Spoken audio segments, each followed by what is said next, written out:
Welcome to House of Old Time Radio. Tonight we've got a real classic for you, the Texaco Fire Chief program from July 26, 1932, starring Ed Wynn, the perfect fool, with Graham McNamee. This was one of the most popular comedy shows of the early 1930s. Sit back and enjoy some great Depression-era humor from one of radio's true originals.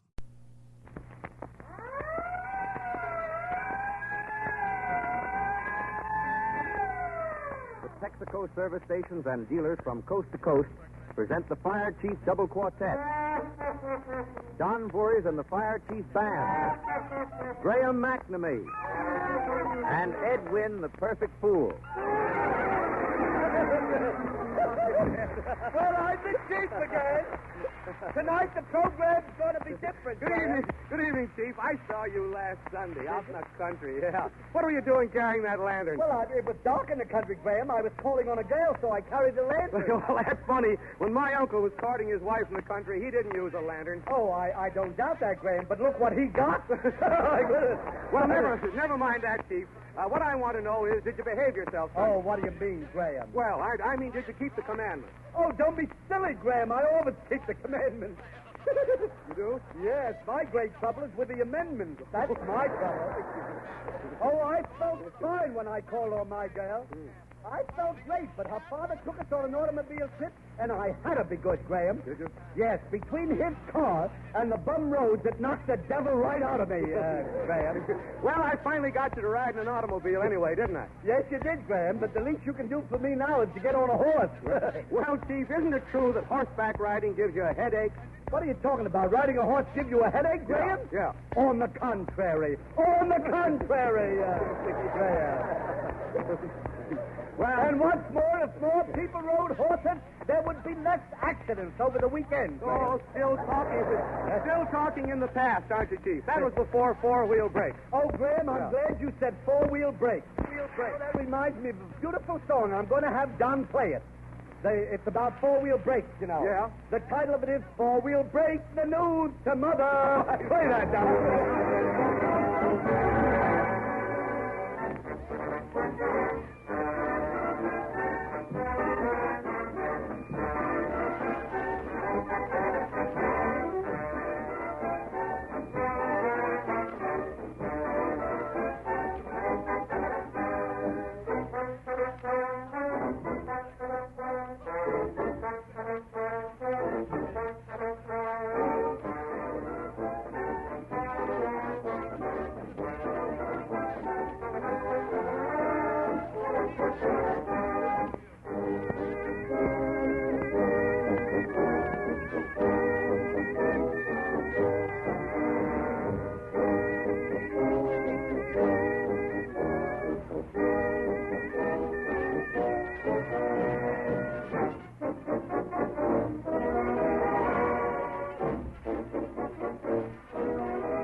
I think the Depression's about over. I read, according to statistics, every man, woman, and child in this United States is worth $43.50. Oh, that's true, Graham. But the trouble is we owe it to each other. You see, that's it. Well, big brother. Have you got a remedy, Chief? Well, in my opinion, Graham, what this country needs most of all is a man who can make the United States fail for 50 cents on the dollar. That's what I think. Well, according to you, things are only fair. Well, it's the people's own fault, Graham. You take last Sunday, I was down at the beach, and a big fat woman was sitting on the sand. And when she got up, Graham, do you know she left a terrible depression? I suppose so. But the stock market's getting better, isn't it, Chief? I don't think so, Graham. I understand the 5 and 10 cent stores are putting in the stock and bond department. Oh, that's true. I give up, Chief. What's the music going to be? Well, we're talking about the stock market, so I'll have Don play the new investment song. The title of it is, It's a Wise Stock That Knows Its Own Cause.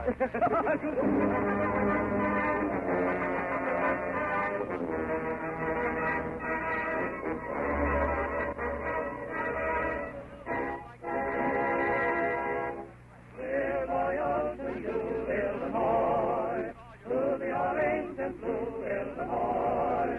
Your banner in hand comes the bright royal band from the ends of the land, Illinois. Oh, restless we roam, Illinois.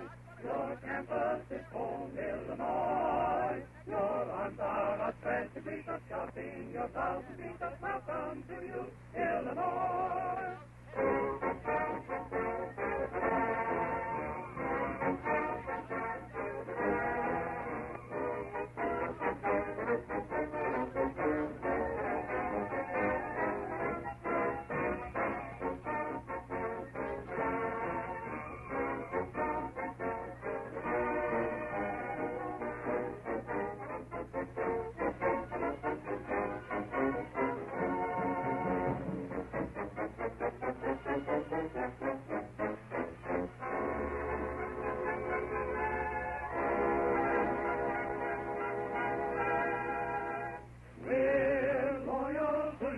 Illinois, we're orange and blue, Illinois.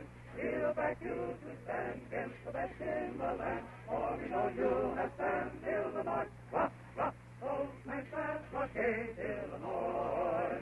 Those rising ahead, Illinois. Our team is our faith, protect the one boys, for we expect a victory from you, Illinois.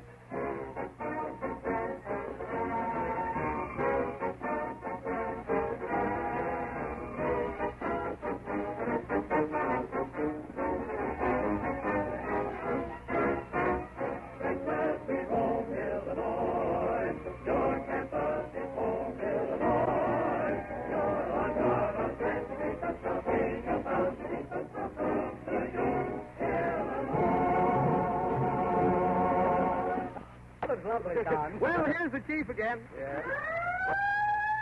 Oh, that reminds me, Graham. Yeah? Did you notice I got here early tonight? I came in an airplane. You in an airplane? Yeah. How fast to go, Chief? Oh, I should say about 350 miles an hour. Oh, Chief, 350 miles an hour. Well, I went about 286 miles an hour. Anyhow. Oh, even 286 miles an hour. Well, I bet I went 115 miles an hour. Now, 1 minute, Chief. 115.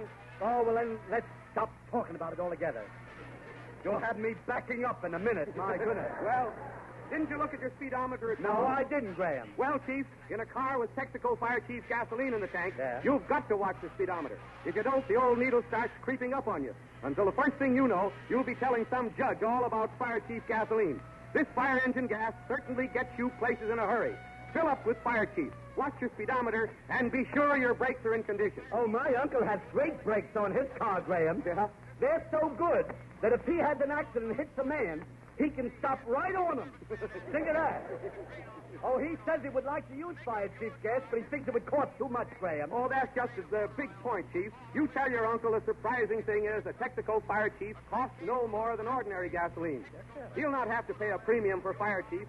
Quantity production and advanced refining processes have made it possible to sell this emergency fuel in all our 48 states at no extra price. Oh, well, I'm going to write that to a friend of mine. He's got 8 automobiles, Graham, and he's had them all for 3 years. A man keeps 8 automobiles. Well, depression didn't hurt him, did it? Oh, well, it did in a way, Graham. He's an automobile dealer, you see.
some pity.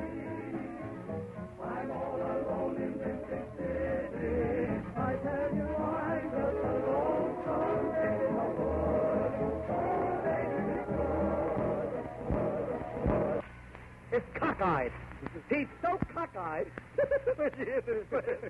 Every time he puts a penny in the slot machine, he's so cockeyed that every time he puts a penny in that machine for chewing gum, he gets a piece of chocolate. Isn't that wonderful? Yeah, he's cockeyed. Well, as the curtain rises, we see the hero dressed up in a loud suit of knickerbockers. He looks like a sport model of the missing link. His father, who is the king, is so rich, Graham, that he bought 6 radios just to keep them shut off. Wait, you haven't heard anything yet. The king takes his son to the royal doctor. He says, Doctor, there is something wrong with the son, the prince. He keeps thinking that he's a poodle dog. The doctor looks the prince over thoroughly and says, there's nothing wrong with your son just because he thinks he's a poodle dog. He's conceited. When you hear this, Graham, when you hear it, listening, you better sit down. You'll laugh and fall over, Graham. I will. Well, the doctor said, what the prince needs is a college training. That's a bright remark, I think. So, the king says, you are right, doctor. I will send him to Moron College. And the doctor says, why, when the prince first came in here, I thought he was a magician. Because when he took his hat off, there was nothing under it. When you hear this opera, Graham, this is too much for the 18-year-old son, the prince, you know. And he says, Papa, I'm going out to play. And the king says, what? Play? With those holes in your pants? And the prince says, no, with my dog. Wait a minute. Now, don't interrupt me, Graham. All right. And the doctor says, are you fond of dogs? Are you careful with your dog? And the prince said, I'm very careful. I walk on them as little as possible. Wait a second now, Graham. The king said, can a college course help this son of mine? And the doctor said, well, if they only give that kid of yours a blank sheet of paper to read, it'll improve his mind. Wait a second. No! The king said, well, then I'll send him to college. But, son, before you go, I want to give you one piece of advice. After you graduate, son, always be nice to people who never went to school or college. If you're not nice to them, they may never lend you any money. Say that, Don.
The second act of the opera shows the prince he's at college now. Mm-hmm. He's studying to be a moron. Fine. Yes.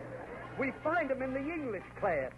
The professor says to him, Prince, define the word he. And the prince says, the word he is a personal pronoun. The word he is a personal pronoun at all times, except when used for laughing purposes like he. The professor said, that's excellent. Now tell me something about Washington. And the young dope says, Washington is the first in war, the first in peace, and third in the American League. The professor said, that's excellent, too. Now, one more example in English. Give me a sentence using the word fascinate. And the prince says, that's easy. President Hoover has 9 buttons on his vest, but he can only fasten 8. Well,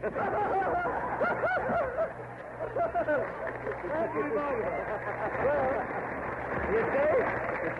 So, the prince goes to the natural history class, and the natural history teacher says to him, "How was iron discovered, Prince?" And the prince says, "Iron was discovered because somebody smelt it." Really, in a minute, I'll be absolutely hysterical. The teacher said, "That's fine. You can move up a seat. You are now next to the last in your class." And you wouldn't be there except the village idiot is homesick. Just then the athletic coach sees the prince, and he says to the prince, "I can use you. You have a football face. Your features are in a huddle." But he says, "I don't know if you're limber enough. Why do you walk so stiffly?" And the prince says, "I'm breaking in some new underwear." I'll die laughing. When you hear this? So, that night, the prince is so excited about getting on the football team that he can't sleep. It seems that he has a 4-poster bed. And he keeps awake all night trying to make touchdowns. No one ever thought of that before. Well, the next day, passing the backyard of the house, the prince sees a slip of a girl on a watch line. You see, Graham? That's a good place for it. He waits for the girl to come out of the house. She comes out eventually. She is a fleeting vision in white. She's a traveling nightmare. So the prince rushes to her and says, "I do not know your name, but your breath is like wine. There are cloves in your hair. I will call you my Virginia ham." Say that.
Of the opera, this is really the best of all the acts. Good. We see the prince and his sweetheart. They are now lovers, and they are walking together through the fields. Mm-hmm. They pass an aged farmer bending over. You know, the farmer's bending way over. Yeah. And they see an old rustic seat in the country. Well, the prince turns to the girl and asks her for a kiss. She refuses. No. Yes, you see, the prince doesn't know that she's just like an ocean liner. It takes a tug to start her, you know. Anyhow, she says, "We'd better go in. It looks like rain." And the prince says, "Little dogs that will and little dogs that won't." And she says, "What are you talking about? Little dogs that'll rain and little dogs that won't rain." And the prince says, "Well, pups that will and pups that won't." So, that night, the prince is absolutely flabbergasted. He calls on his girl, only to find another man has the girl in his arms and hugging her and kissing her. The prince says, "Tell that man to stop kissing you." And the girl says, "Tell him yourself. I don't even know him." That to me is a big scene. Yes, he was right. The prince turns to the man and says, "How many times did you kiss her?" What do you think the man said, Graham? What? The man said, "I don't know how many times I kissed her." I lost a finger in the war, and I can only count up to 9. To me, that's brilliant. The prince is so mad, you know, he frauds at the mouth. Yeah? The stranger gets angry, and he frauds at the mouth, too. And as they are both frauding at the mouth, they challenge each other to a duel. Well, after the duel, the prince, Graham, takes the girl in his arms and says, I have brought you an onyx ring. And she says, oh, that's lovely. This is so unexpected. At that moment, the girl's father sticks his head.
Graham, I love that. That's a beautiful melody. Yeah. The name of that is He Was Dead and She Was Happy. What do you mean by that?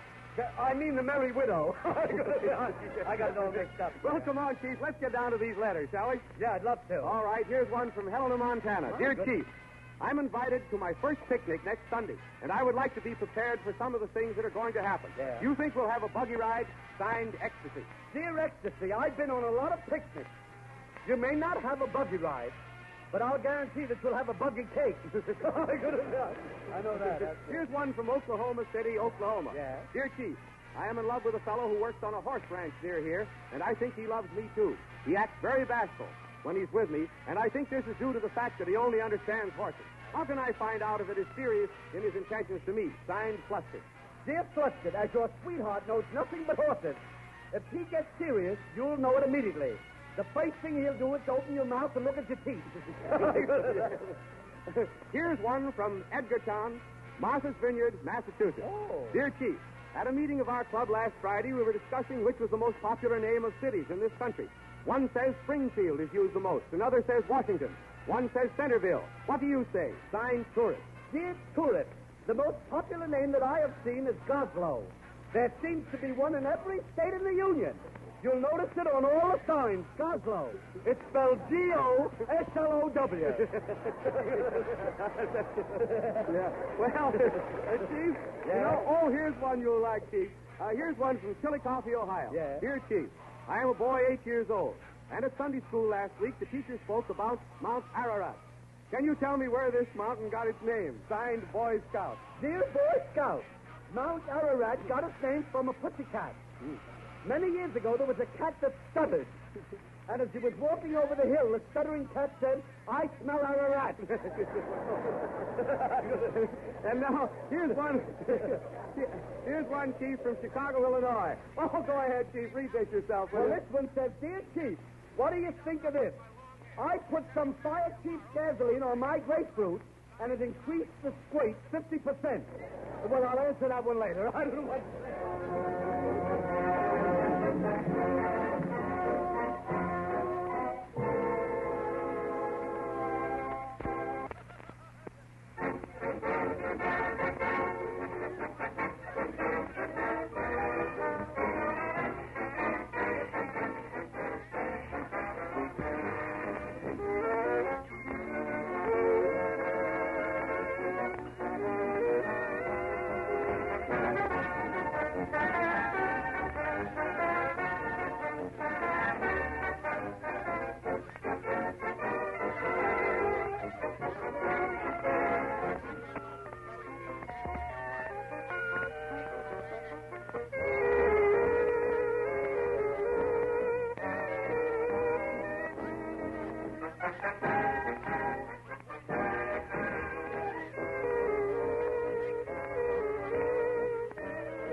our country, waves are hugging the shore.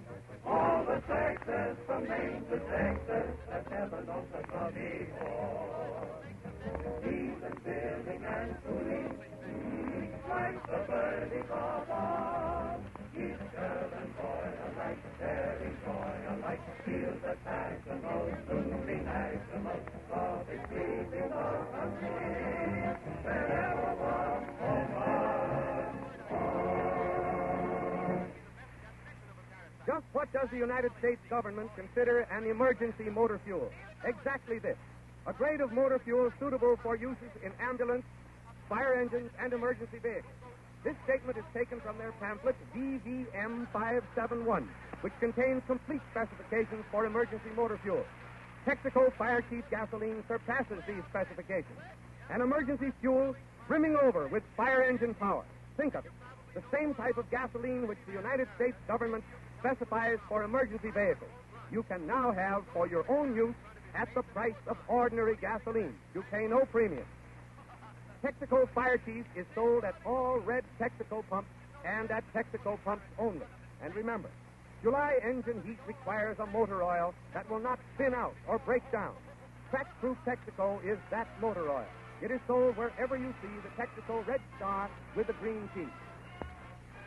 Each week, the Texas Company presents over a coast-to-coast network Ed Wynn, the Perfect Fool, supported by a cast of more than 50 artists, including Don Voorhees, the Fire Chief Double Quartet, and Graham McNamee. Louis A. Whitten, speaking for the Texas Company, extends its invitation for next Tuesday at the same hour. Whenever you hear the siren and bell, think of Texaco Fire Chief gasoline.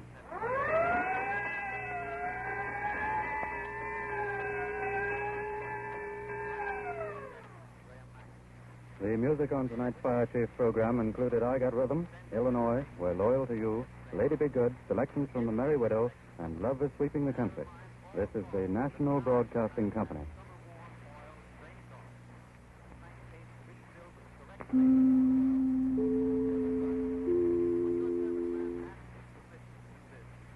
WEAF, New York.